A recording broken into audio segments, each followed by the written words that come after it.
What is going on, guys? Welcome back to another build video. This build video is for the Dread Queen.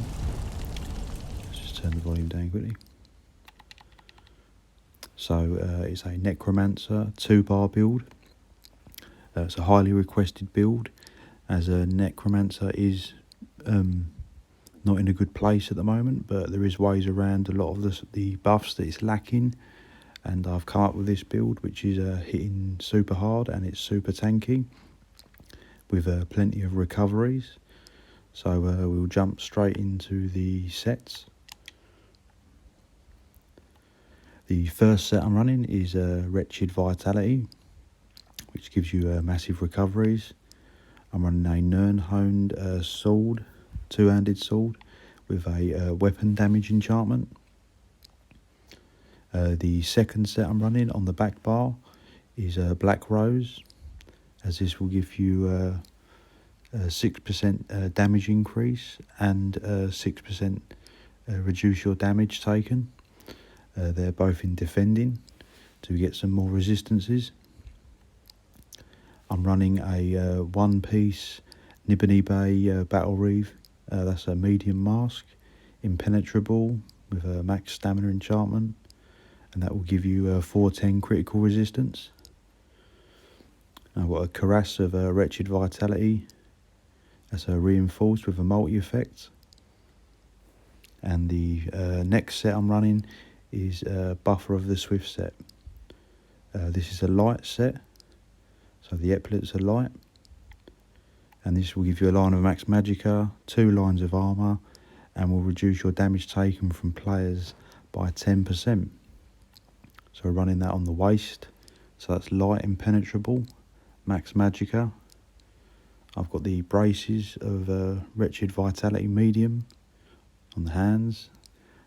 The legs are heavy, that's a Wretched Vitality reinforced with Max Magicka. And the shoes are light, which is Swift set, impenetrable, Max Magicka. And the necklace is also Swift, arcane trait with weapon damage, and a Ring of the Swift with Magicka recovery, arcane trait.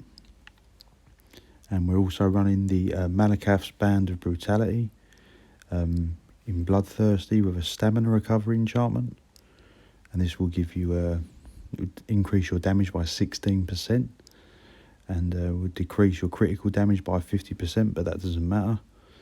So that's the sets. So we're running Swift, Wretched Vitality, Nibony Bay, and Black Rose. So all this in combination, I'll just go through the skills quickly. So you've got your Blast Bones, Venom Skull. This next patch will be a more useful spammable, as it's going to get buffed, so it's going to hit a lot harder. So this is ready for the next patch as well. We've got Wrecking Blow. This is only to be used like once, just to get the major berserk proc. And then we've got Forward Momentum, which is increase your weapon and spell damage, give you recovery, and you also get the snare immobilization for 4 seconds. And we've got the Detonating Siphon, which is a nice damage over time and will increase your damage done by 3%. We're also running Onslaught, as this will give you, when it's fully, I haven't actually fully leveled this, but that will give you 100% penetration for 5 seconds. And so the back bar on the Black Rose, we've got to run the Quick Cloak, as this will give you major expedition, so you're nice and fast. You can run away from enemies quickly.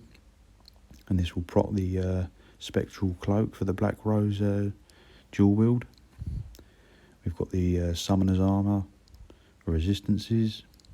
Got Deaden Pain for major protection and reduced damage. You've got your Vigour for minor resolve. Resistant Flesh is your spammable heal.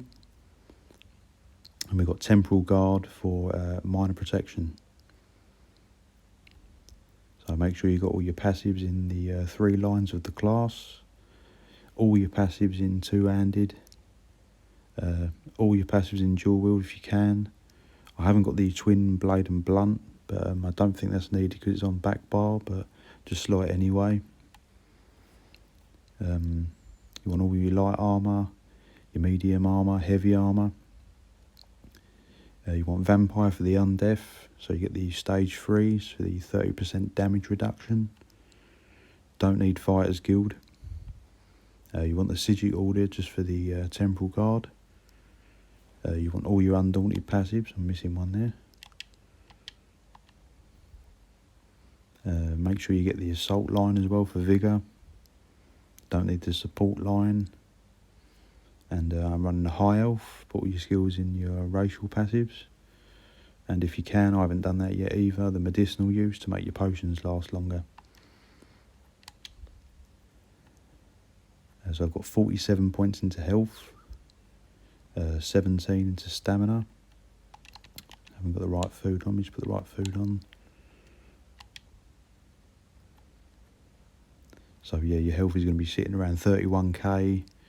Then you've got nearly 21k magicka and 17k stam. The recoveries will rack up to around, I think it's 2.5k each on magicka and stam. Yes, I'm a high elf on this, but you don't have to be a high elf, but I'm just going it for more damage. You can use any race really. I'm just using a damage race. And I'm also using the Warrior Mundus. Yeah, make sure you stage 3 as well for the undeath passive. And yeah, use the food jewels of Misrule for recoveries and health. Champion points. I've just got Master at Arms and Deadly Aim. I don't think the Deadly Aim buffs the Blast Bones, but it will buff the Wrecking Blow. So I've just left it on there. And obviously Ironclad and Duelist rebuff to reduce your damage taken. Red Trees, Fortified, Juggernaut, Sustained by Suffering, and Pain's Refuge. I did have the Celerity on, but I think with the Major Expedition from the Quick Cloak, I don't think it's fast enough for me, so I don't need the extra speed. Yeah, so if we fully buff up, I'll just show the mucked up there. So the damage aspect, you should be sitting around, I think I've missed a penetration bonus. Alright.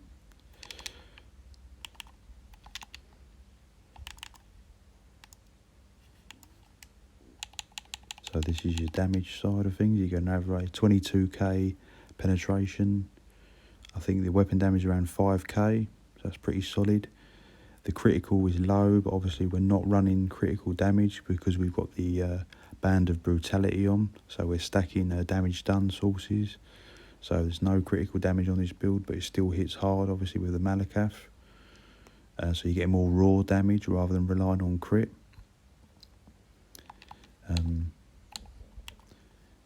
If we buff off on the back bar,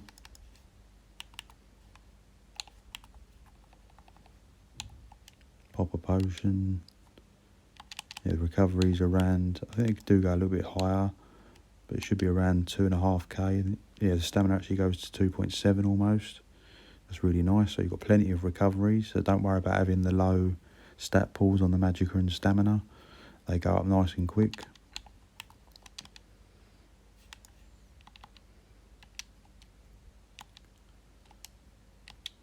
And your recoveries are sitting around the 30k mark. Critical resistance, 2.3k, so that's pretty reasonable. So you'll be nice and tanky, nice and mobile. So I'll say the reasoning for all this. So I'm stacking on this build damage done and damage reduction. So your damage reductions, we'll go through them.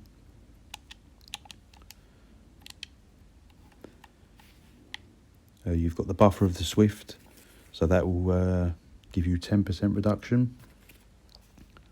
And then you've got the Black Rose, which will give you another 6% damage reduction. You've then got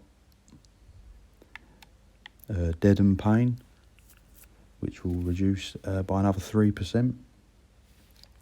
And then you've got Temporal Guard, which will reduce damage taken by another 5%. And also Deaden Pain gives you major protection, so that's another 10%.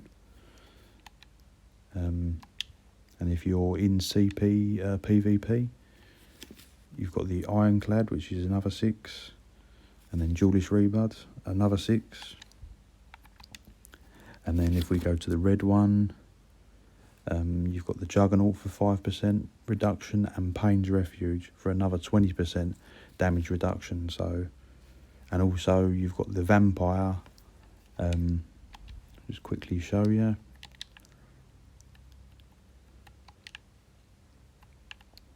You get another 30% damage reduction. I don't think they all stack, but as you can see, you've got a ton of damage reduction. And you've got the high mobility, so you can run around enemies, absorbing a lot of damage, even though you're running dual wield on the back bar. You've got you're nice and tanky. You can take a lot of hits, and said you've got the high mobility to escape enemies. So there's a lot of damage reduction. And now the flip side, obviously, you can't just have just being a tank. You want to do damage as well. So we've got damage done sources. So the damage done sources are, you've got the Wrecking Blow, which will give you major berserk, so you're going to get 10% damage done. And then we've got the Detonating Siphon, which will give you, well, that's while slotted as well, it's going to give you another 3% damage done. And then also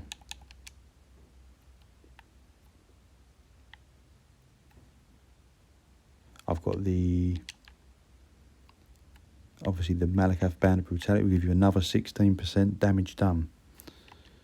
And then obviously your CPs, you're going to get another 6 from Deadly Aim, another 6 from Master at Arms. So you can see we're stacking quite a lot.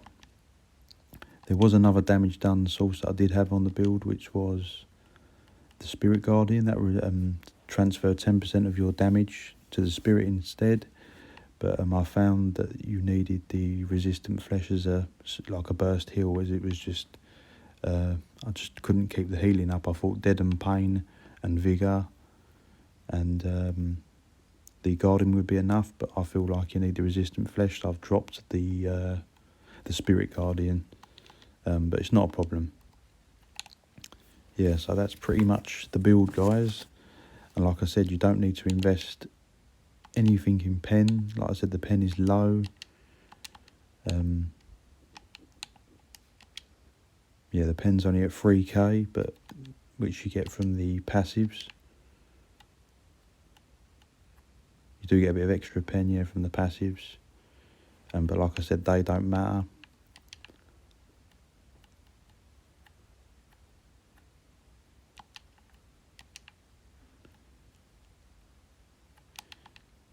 You're also going to get bonus recovery when your Blast Bones is active. So you're going to get another 200. So you can almost touch in 3k stamina recovery. So you can really spam your abilities and really go crazy. But like I said, you don't need penetration on this build. That's why there's none invested. Because I normally would have gone like a sharpened sword. So I've got Nirnholm just for more damage. Because obviously you're going to hit with the onslaught. So I'll just show a quick demonstration on this target dummy. Let's just get some ultimate quickly.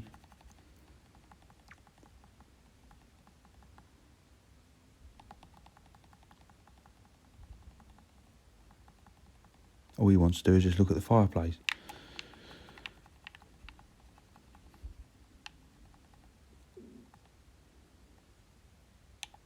Right, so obviously when you're waiting for your ultimate to build up, you just want to be keeping defensive and just put all your skills up. You can't hit the Deaden Pain unless you've got a corpse on the floor. You'll get that from the Blast Bones. And then obviously when you're ready to attack, you want to launch your Blast Bones and buff with the momentum, come in with the ultimate, and then get a wrecking blow in, and then just spam some skulls, and then chuck in the siphon on the floor if you can. So you've got to try and time the blast bones. You want to go blast bones, or pre-buff with the momentum, come in with the blast bones as it's about to hit, smack them with the onslaught, and then wrecking blow, and then spam your skulls. So you can have quite a nasty burst combination on this with no crit damage. So I think that's pretty much everything explained. The build is, as I said, it's nice high mobility. You can run around enemies, escape enemies. You've got plenty of healing, plenty of resistances, plenty of recoveries. You've got plenty of damage. It's a bit tricky to master, obviously. It's like the Warden. You've got to time that blast bones as you would time the subterranean assault. So you've got to time it. Like I said, they are changing the blast bones, but you might be able to use the new blast bones in the new patch to buff the venom skull, or you can use the original one. I think they're keeping the stamina based morph as well. So this is already, like I said, for update 41, unless they make any changes. But even now, it's still running quite well. If you time the burst well, you get a nasty damage, and you can really surprise people. So, and like I said, if you're in a tricky situation, you've got plenty of mobility to move around and get out of things. So yeah, real enjoyable build. Don't underestimate Necromancer. It's a good class. It's probably my favourite visually, and the blast bones is epic. I wish they weren't tampering with it, but they are. So hopefully they'll revert some of the changes. And there'll be some clips to show next of some gameplay. If you like the build, please drop me a like, and if you've got any comments or any feedback, just drop it below in the comments section, and drop me a sub if you enjoy the build videos and guides. Got lots more to come on the Necromancer as well. Got plenty more stuff coming, bash builds, more gank builds, etc. So stay tuned for more.